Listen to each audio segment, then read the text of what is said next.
안녕하세요. 김유갑의 경제부동산입니다. 구독, 좋아요 부탁드립니다. 한국은행이 지금 한국 경제를 1997년 IMF 외환위기보다 더 위험하다고 경고하는가 하면 무디스와 피치도 한국의 집값 거품과 가계부채를 금융위기에 아주 취약한 상황이라고 알렸습니다. 그동안 부동산 상승이 가계부채 거품으로 크게 오른 것이 얼마나 위험한지 이제 나타나고 있습니다.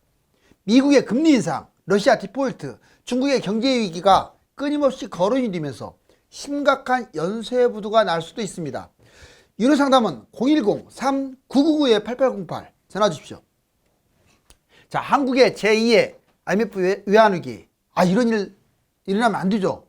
우리나라는 계속 발전을 해야 합니다. 그런데 지금 녹록치가 않아요. 무디스, 피치, 집값부도 경고까지 하고 있습니다. 보시면 가계대출, 자산거품, 경제위기 항상 가계대출이거나 아니면 기업이 문제가 되거나 보통 두 가지의 경우 이것 때문에 국가 부도가 나는 거예요. 경제위기가 생기든가 뭐 금융위기가 발생하든가 돈이 모자라서 외환위기가 생기든가. 이거 보세요. 국민비 폭발 지경, 가계대출도 기업대출도 사상 최대다. 영끌로 인해서 가계대출 자산거품 영끌, 부동산 투자를 했죠. 집값 거품 정말 엄청나게 올랐습니다. 결국은 이제 꺼질 일만 남았어요. 집값이 쭉 꺼져버리면 이거 경제위기 발발 가능성이 높아요. 개인적으로 봤을 때는 하우스푸어지만 하우스푸어가 좀 더 커지게 되면 금융불안, 금융위기하고 더불어서 경제위기, 금융위기가 되는 거예요. B2, 주식, 가상화폐에 엄청나게 빚내서 투자한 거 아시죠? 주가 거품 폭등, 주가 급락하게 되면요, 이로 인해서 역시.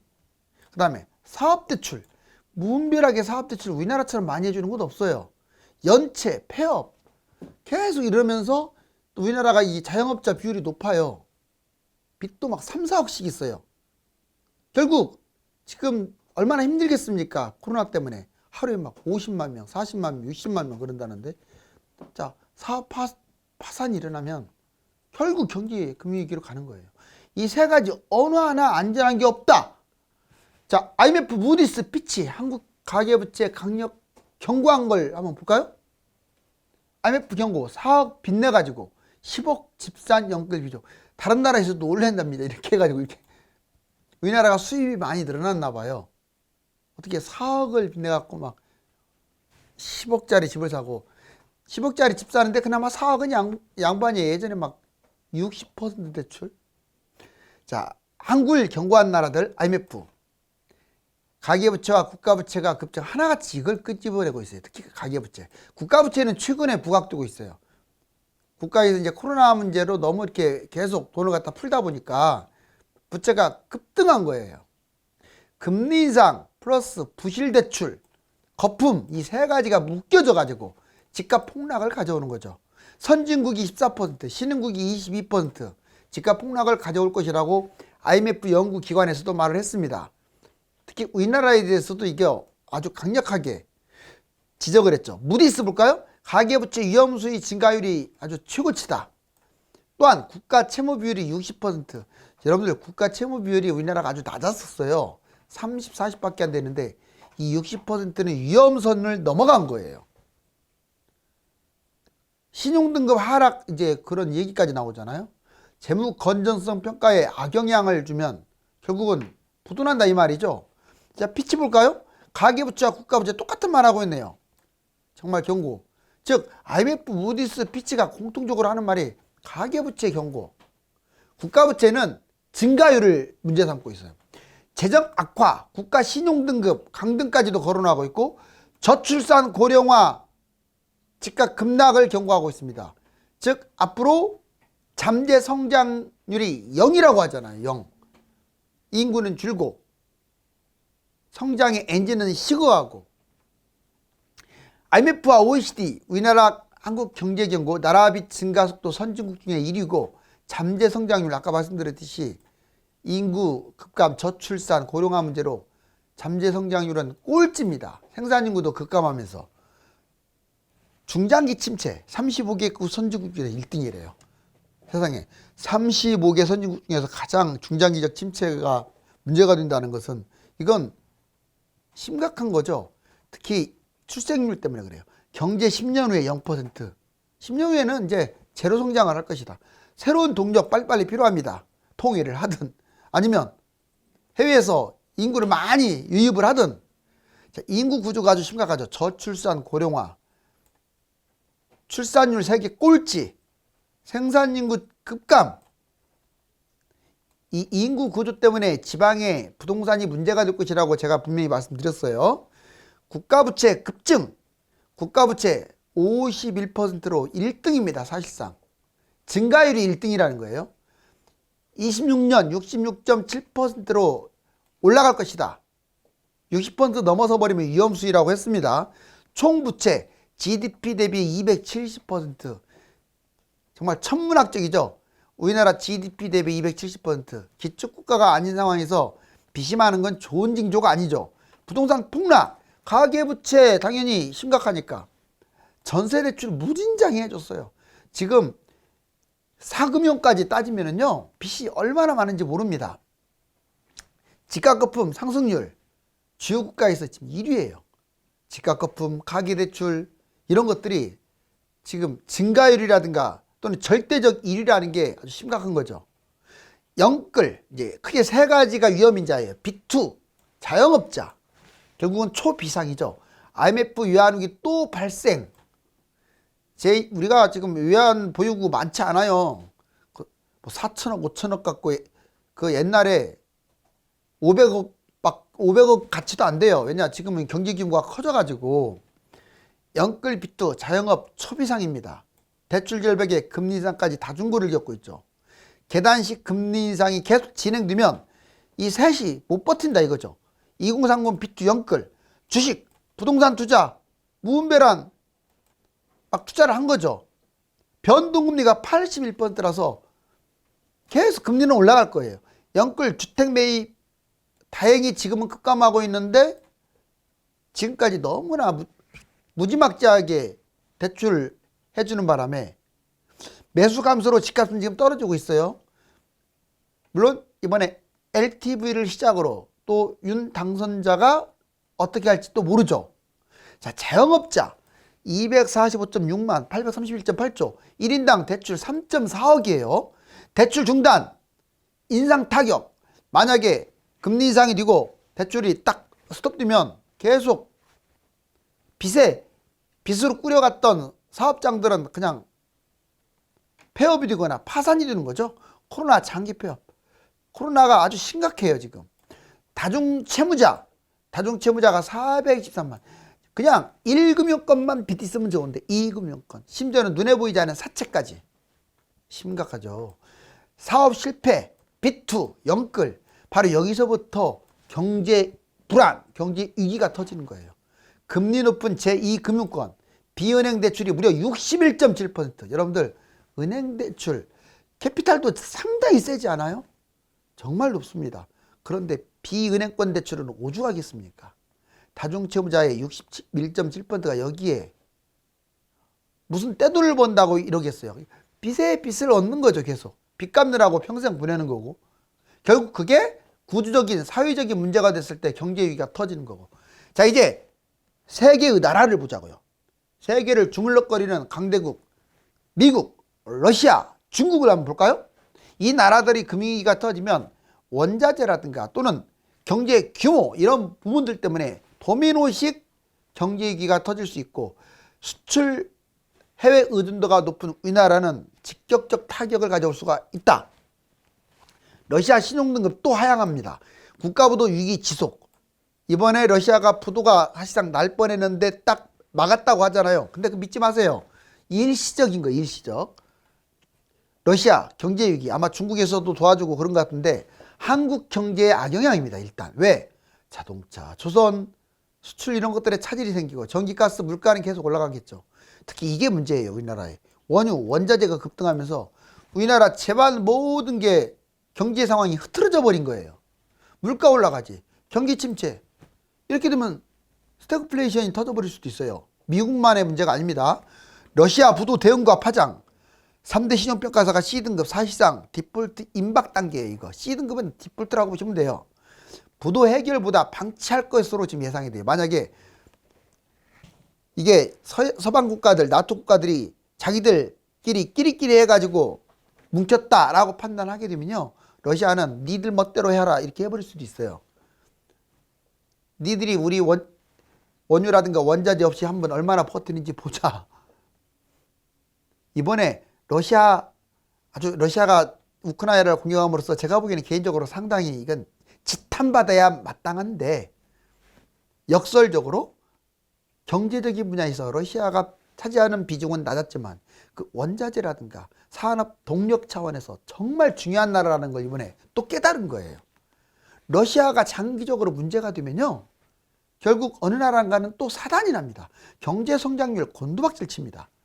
3대 신용평가사 C등급 추락 디폴트, 부도 해결보다 방치, 결국 고유가, 경기 둔화. 자, 고유가가 지속되고 경기가 둔화되면요, 전 세계 경기의 최악. 러시아 원유 원자재 벌써 파동 생기고 있죠. 러시아 원유 원자재 파동, 세계 경제 휘청, 주식 부동산 가상화폐, 이거 쑥대밭 수 있습니다. 세 가지 분명히. 주식 부동산 가상화폐, 불안전자산으로 폭락. 누가 질문을 합니다. 자, 경제 위기가 터지면 현금이 더 망가지나요? 부동산이나 주식이 망가지나요? 여러분들 지난 과거를 한번 떠올려 보세요. 어느 게 망가져요? 당연히 부동산, 주식, 가상화폐가 망가지는 정도가 아니라 완전 땅바닥에 떨어지죠. 그럼 그 땅바닥에 떨어진 걸 뭘로 잡아요? 우리나라 돈으로 잡잖아요. 그 싼 것을. 그럼 돈의 가치가 더 세다는 거지. 물론 금융위기 터지면 우리나라 돈보다 달러가 더 위에 있겠지만, 설령 그렇다고 하더라도 이 달러든 원화든 이걸로 쑥대밭된 부동산, 주식, 가상화폐를 잡는 거예요. 잊지 마세요. 지금은 현금 보유해야 한다. 미국발 경제위기, JP모건 연준 3월부터 9일까지 연속 금리 인상 전망. 자, 원래 대략 한 이제 6번 정도로 사실상 이제 유력할 것으로 보여지는데, 자, 0.25 올렸고 이제 계속 올릴 거예요. 올해 6차례 정도. 보세요. 금리 인상, JP모건 1년간 6차례. 자, 3월 0.5% 인상 예고했었지만 0.25로 이번에 끝냈죠. 자, 0.00에서 0.25 연말, 자, 2.0까지도 치솟을 수 있다. 계속 물가 올라가면요, 금리 인상 안 할 수가 없어요. 그러면 또 경기 침체되고 신흥국 어려워지고 경제 위기 터지는 거고, 23년 3월 2.50 정도 되지 않을까. 자, 그 다음에 긴축 정책, 인플레이션 예상보다 너무나 빠르기 때문에, 자, 긴축을 통해서 돈을 수거하는 금리 변수. 자, 러시아가 계속 전쟁이 일어났고 신흥국 경제 충격, 경제 성장률, 바로 이런 부분들 때문에 금리를 속도 조절은 할 거예요. 자, 자산 거품. 지금 미국 심각합니다. 물론 우리나라보다 심각하지는 않아요. 다만 미국을 예전에, 자, 미국발 금융위기가 터졌을 때의 미국과 지금의 미국을 비교했을 때 미국이 심각하다는 거예요. 그때 글로벌 경제위기가 터졌는데 그때보다 심각해요. 물론 그때보다 심각한 지금 현재 미국보다 우리나라가 2배 이상 위험해요. 보자고요. 집값거품 21년 19% 폭등, 34년 만에 최대 거품이에요. 주가거품, 여러분들 미국은 집값거품이 문제가 아닙니다. 이 주가예요. 특히 나스닥, 다우 뛰어든 사람들 빨리빨리 팔라고 제가 수십 번 말했어요. 나스닥 2009년에 1500에서 자, 무려 13,381, 거의 15,000까지 갔잖아요. 9배의 거품입니다. 이거 무너져 버리면요, 9배 떨어질 수 있다는 거예요. 금융위기 터지면. 코스피는 떨어져봤자 3배 정도밖에 안 빠져요. 1000 정도 떨어져도 3배도 안 빠지네. 나스닥은 7, 8배 떨어집니다. 진짜로. 뭐 모르고 그냥 달러 때문에 그냥 미국 주가 사야, 그건 아주 어리석은 생각이에요. 거품을 생각해야죠. 자, 그 다음에 거품 분기 08년 집값 50% 폭락, 나스닥 03년에 80% 폭락한 적이 있잖아요. 엄청나죠. 거품 원인은 코로나발 무한대 부양책으로 주식을 너도 나도 할 것 없이 막 사들이는 바람에, 특히 우리나라 사람들도 사들이고 다른 나라 사람들도 사들이고. 왜 나스닥이나 다우를 많이 샀느냐? 환차익 때문에 그런 것도 있어요. 경기 침체, 골드만삭스하고 자, BOA, 미국의 경기 침체를 강력하게 경고하고 나왔습니다. 우크라이나 전쟁 장기화, 유가, 원자재 급등, 스태그플레이션. 자, 물가는 계속 올라가는데 경기 침체는 지속. 전 세계로 이게 스태그플레이션이 확대. 미국 경제 성장률 저하. 세계 각국 전염. 지금 러시아, 미국에 이어서 이제 중국까지도 지금 문제가 되는데, 그래서 퍼펙트 스톰. 모든 악재들이 지금 다 쏠려가지고 뻥 터진다 이 말이에요. 중국이라고 해서 금융위기 지금 안 터지리란 법 없어요. 지금 강대국 1, 2, 3위가 이러고 있네요. 미중 패권 아직도 지금 진행 중입니다. 큰 문제고. 과도한 부채. 중국 지금 보유고 많다고 그 중국은 경제 규모에서 그냥 없어져요. 과도한 부채, 기업 부채가 심각하다. 홍콩 문제로 주변국도 구토 문제로 아주 지금 만신창입니다. 중국도.